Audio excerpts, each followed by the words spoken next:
Hey guys, Dr. Ian here. Today I want to talk about carpal tunnel syndrome, a common condition we see in our patients that have jobs that require repetitive movement or that sit at a desk and type a lot.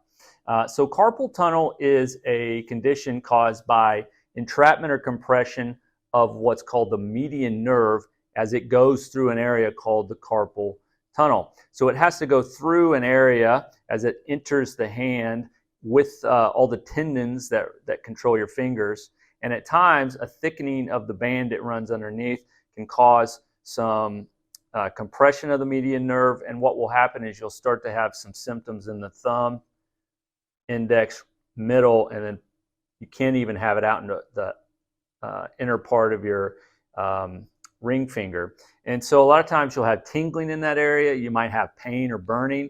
And then other times you have actual weakness. So it can be a pretty bad condition, especially if you use your hands a lot. You can lose some of the control in that area. And it's very common in people, like I said, that have jobs where they repetitively have to use their hands. We see it in our desk workers whenever they just have poor ergonomic positioning of their hands. So there's a couple things right off the bat that you can do that will help with carpal tunnel.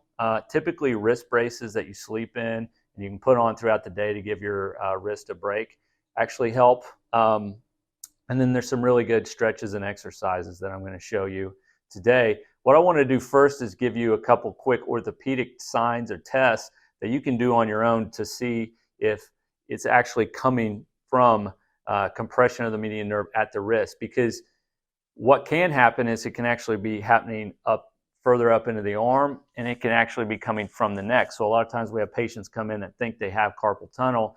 We do a proper assessment trying to rule out the nerve roots as they exit the spine, and we find out that's actually where the compression is happening.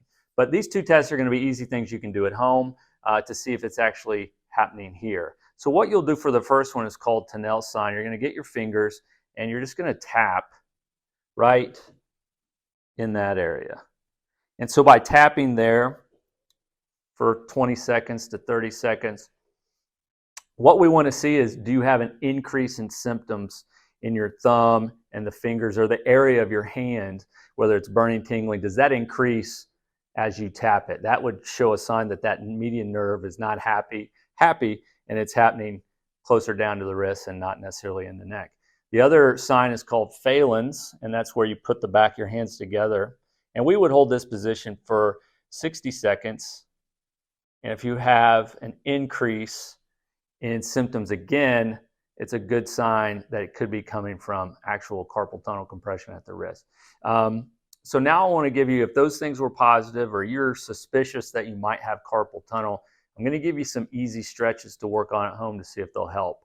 The first thing I like to do is have my patients work on flexibility in those areas or just above there in the muscles above the wrist. So one would be working on stretching the bottom part of your forearm. And so you can either pull it back or you can just hold it here. For some people, they're so tight, this is a good stretch. Or you can just pull with your hands here. The other thing I like to keep or like to add is a pulling of the thumb straight back in this position. And that helps just get a little bit more stretch and mobility for that nerve and the tendons in that area. The other one we would work on is putting the hand down and pulling back. Now with these, you're going to do these stretches for about 30 seconds. And you'll do a couple sets of those. And you can do it multiple times a day. You always want to make sure you're just not firing up your symptoms. If you're pulling really hard on your wrist and that fires your symptoms up, you're doing it too hard and you want to back off. The next thing we want to do is working on gliding those tendons through the carpal tunnel. So what we do for that is you would have your arm here. And if you watch my hand, I'm going to bring my fingers down. So I'm not making a full fist. It's just the fingers down. And we'll do 20 of those. And doing that moves and improves mobility of those guys through the area where they're sliding through. And then we're going to make almost just like a tabletop shape. And again, that covers all those tendons and moves them, trying to improve that mobility through the carpal tunnel. So there's our tendon glide. The last thing we want to do is move the median nerve. So that's the guy that's causing the symptoms due to the compression. So we're going to do that a couple different ways. The first way you would start is you would have your arm straight out to your side, your shoulder down, elbow stays locked, fingers are straight. You're going to bend your wrist straight down. Now for some people this is too much, so you may just be able to start here and work on better mobility, and you might feel a little bit of that in your hand. You don't want to make your hand go crazy in terms of symptoms, but as you do it more, we're sliding that median nerve through there, and that mobility might help with that compression. Then we're going to start to add in head movements. So adding in that head movement gets a little bit more mobility of that nerve throughout the arm, through the wrist. And then the last thing we want to do, once this continues to improve the more you do it, is we actually add tension. So we can move the head away as the hand goes down, and that puts tension into the median nerve. You would start by just gliding it a little bit, then adding in the head, and then from gliding you go into tensioning. As the health of the nerve improves, you don't want to do that right off the bat, especially if it's really sore. You can make your symptoms worse.